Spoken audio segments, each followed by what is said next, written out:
Bonjour, je m'appelle Émilie Von Arx et je suis la fondatrice de Cairn, herboristerie de montagne. Je suis productrice et cueilleuse de plantes médicinales en moyenne montagne, à 1200 mètres d'altitude, et j'ai ouvert en septembre 2022 une herboristerie de montagne à Flumet, au cœur du Val d'Arly. Petit à petit, mon projet a pris forme.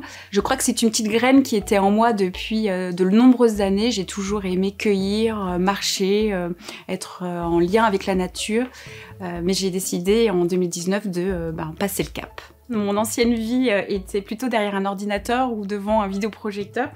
Et puis, c'était une volonté, bien sûr, d'être en lien avec la nature. C'est un savoir-faire manuel. Et donc, je vais aller récolter et cueillir mes plantes.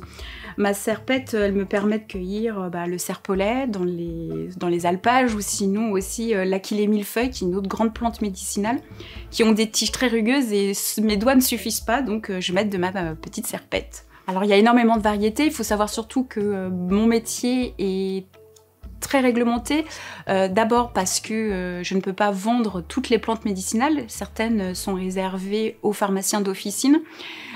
Et aussi, nous sommes dans un terroir qui est très protégé. Et donc, le Génépi, l'Arnica va avoir des zones de cueillette autorisées et d'autres non. Aujourd'hui, on vient me voir à l'herboristerie, parfois pour avoir un petit conseil. Alors souvent, c'est d'ordre digestif et parfois un petit peu nerveuse sur le sommeil.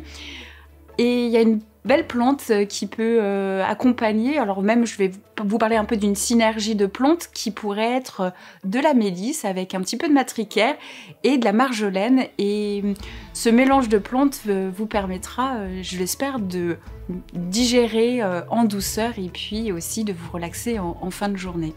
L'ADN de mon herboristerie, je dirais qu'elle est faite par mes clients et les personnes qui rendent visite dans mon herboristerie. Ce lieu a créé une sorte de proximité auquel je ne m'attendais pas du tout avec les habitants du Val d'Arly. En fait, une reconversion, un projet, c'est pas que de la passion, il faut aussi parfois passer devant Excel et faire une projection. J'ai eu un accueil très professionnel, rassurant aussi, avec, je pense, comme ça a été le cas avec Savoie Initiative, un vrai coup de cœur aussi sur mon projet, et j'ai été très soutenue en fait, et ça m'a donné cet élan de concrétisation aussi. Je crois que ce que j'ai fait de plus fou, c'est finalement en fait de réaliser mon rêve et de le vivre aujourd'hui au quotidien. Ce qui est important pour nous, c'est avant tout la relation avec les femmes et les hommes qui portent leurs projets. Et nous avons vraiment à cœur de soutenir ces projets.